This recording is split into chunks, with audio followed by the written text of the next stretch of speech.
कि भारत में कुछ विवादों के लिए कोई कटलाइन तय होनी चाहिए। और विवाद क्या है? जो पाकिस्तान मांग रहे थे, जो पाकिस्तान की लड़ाई लड़ रहे थे, उन्होंने पाकिस्तान की लड़ाई भी लड़ी और भारत के तमाम आदर्श और भारत की तमाम इंस्पायरेशनल चीजों को यहां रहते रहते खत्म करके गए।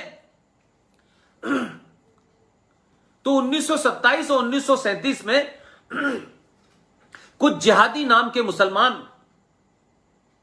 जो पाकिस्तान बनाने की लड़ाई लड़ रहे थे, लेकिन वो यहां रहते हुए थे, और कांग्रेस में जो मुसलमान थे जिहादी, आपस की सांठगांठ ऐसी थी कि मुसलमान के नाम पे उस वक्त की जो लीडरशिप थी बौनी कांग्रेस की, उसको डराओ, क्योंकि वो बौनी कांग्रेस के लीडर तो किसी और काम में बिजी थे, उन्हें तो माउंटबेटन से फुर्सत नहीं मिल रही थी, इसलिए उनके लिए यह महत्वपूर्ण नहीं था। इसलिए कोई भी बात कर लो, जल्दी से करो, खत्म करो, हमें क्या फर्क पड़ता है। और वो इतने इंफिनिटी कॉम्प्लेक्स के शिकार थे कि उनको यह कहना पड़ता था कि I am a English man, culturally I am a Muslim, but by accident I am a Hindu. तो इसमें कोई हमारा कसूर नहीं है, आपके मां बाप का कसूर है कि वो एक्सीडेंट क्यों हुआ, वो आप जाने। लेकिन आपको, एक तो आप हमारे ऊपर अपने आप ही थोप दिए गए। आपने जिना के साथ बैठकर के वंदे मातरम में, और वो जो मक्कार मौलाना आजाद था, आपने वंदे मातरम को लेके तय कर दिया कि साहब मुसलमानों की भावनाएं आहत हो जाती हैं। अरे आहत हो जाती है तो मत गाओ ना भाई। कल भारत के संविधान से आपकी आत्मा आहत हो जाएगी। कल भारत के पार्लियामेंट के अंदर जगह जगह जो गीता के श्लोक लिखे हुए हैं, उससे आपकी आत्मा आहत हो जाएगी। तो आहत होने के लिए ही तो देश दिया था आपको। आहत होने के लिए तो आपसे कहा कि आप चले जाइए ना। आपकी आत्मा कराची में, लाहौर में, इस्लामाबाद में आहत नहीं होगी तो आप जाइए। आप यहां क्यों बैठे रहे? वहां भी चले गए और यहां भी आहत हो रही है आपकी। अरे इसी आहत की वजह से तो आपको जाना था, फिर यहां हमारे सर पे क्यों बैठ गए आप? मुल्क भी बना लिया और यहां बैठे भी है। तो वंदे मातरम को लेकर के कोई समझौता हुआ, वो दो लोगों के बीच में हुआ, हमसे क्या लेना देना है। बीसीओ पार्टी थी, आजादी की लड़ाई चल रही थी, सब लोग अपने आपस में बात कर रहे थे। लेकिन मैं ये बात पूछता हूं, क्या यह तर्क संगत नहीं है कि गुलाम भारत का कोई भी फैसला हमारे ऊपर कैसे बात होगा? और अगर यह घटना न घटी होती तो शायद मैं इस बात का जिक्र नहीं करता, लेकिन यह घटना घटी है, इसलिए मैं उस बात का जिक्र करना चाहता हूं। इसलिए मुझे लगता है कि यह बात कहनी चाहिए। और बात क्या है? 14 अगस्त जिस दिन पाकिस्तान बना, 14 अगस्त 1947 को पाकिस्तान बना। जिन्हें पाकिस्तान चाहिए था इस्लाम के नाम पे, वो पाकिस्तान मांगने की लड़ाई लड़ते रहे। पाकिस्तान बनवा भी दिया, लेकिन यहीं रुके रहे। और जब तक यहां रुक करके यहां की तमाम चीजों को नस्ते नाबूद नहीं किया, तब तक खलीकुज़्ज़मा यहीं बैठा रहा, जो मुस्लिम लीग का अध्यक्ष था। 14 अगस्त 1947 को भारत के उस वक्त के सबसे ताकतवर, मजबूत, जिन्हें भारत लोह पुरुष सरदार वल्लभ भाई पटेल के नाम से जानता है, उन्होंने एक तार टेलीग्राम भेजा उस समय के बहुत बड़े संगीतज्ञ को, बहुत महान संगीतज्ञ को एक तार भेजा, और तार भेज करके यह कहा कि आपको आज मध्यरात्रि को आजाद लेकिन खंडित भारत की संसद में आजादी की घोषणा होते ही वंदे मातरम गाना है।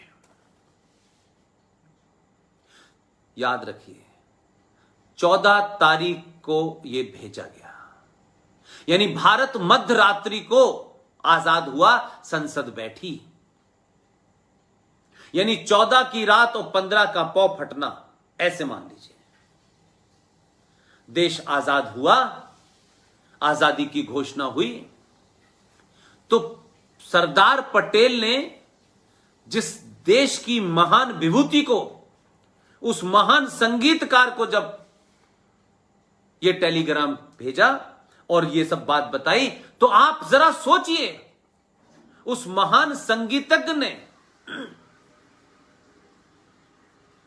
उससे बड़ी बात मेरे लिए यह है कि वो संगीतज्ञ थे या नहीं थे, लेकिन कितने राष्ट्रवादी थे, कितना इस राष्ट्र को प्रेम करते थे, इस धरती से प्रेम करते थे, सभ्यता से करते थे, संस्कारों से करते थे। सरोकार उनके कितने मजबूत थे कि उन्होंने टेलीग्राम के बाद सरदार पटेल से बात की और उन्होंने कहा मैं आऊंगा और वंदे मातरम गाऊंगा।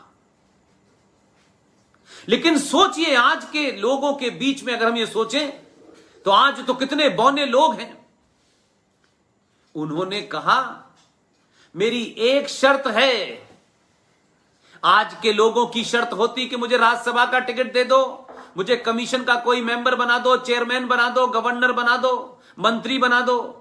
लेकिन उस आदमी का कमिटमेंट राष्ट्र के प्रति क्या था? उन्होंने कहा मैं आऊंगा, गाऊंगा, लेकिन मैं आजाद भारत में, ये जो खंडित भारत है आज, इस खंडित भारत में मैं खंडित वंदे मातरम नहीं गाऊंगा।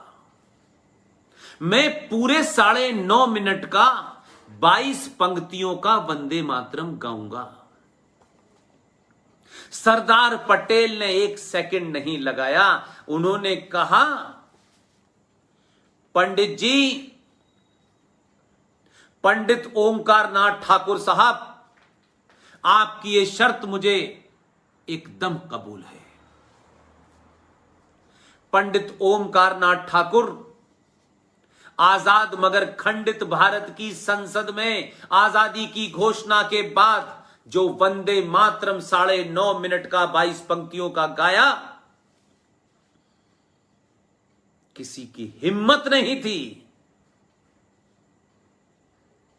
उस समय संसद में एक मक्कार भी बैठा हुआ था, उसका नाम था खलीकुज़्ज़मा, जिसने एक किताब लिखी है पाथवे टू पाकिस्तान। वो बाद में पाकिस्तान भाग गया।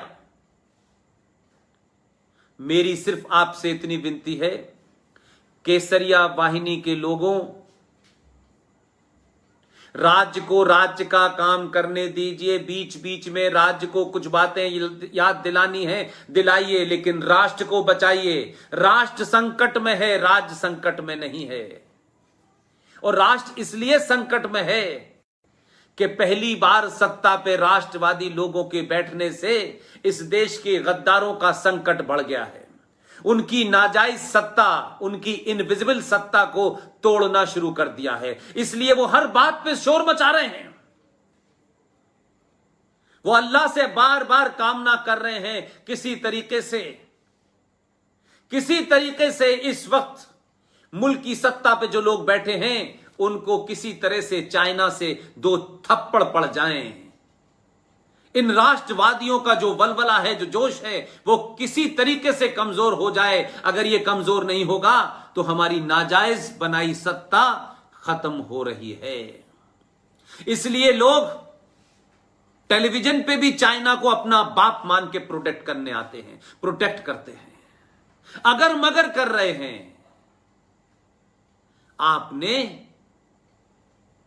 राज की सत्ता पे जिन्हें बिठाना था, इसी समाज ने राष्ट्र के प्रति जो समर्पित था, उस समाज ने अपनी हजारों साल पुरानी उस कमी को, उस त्रुटि को ठीक कर लिया।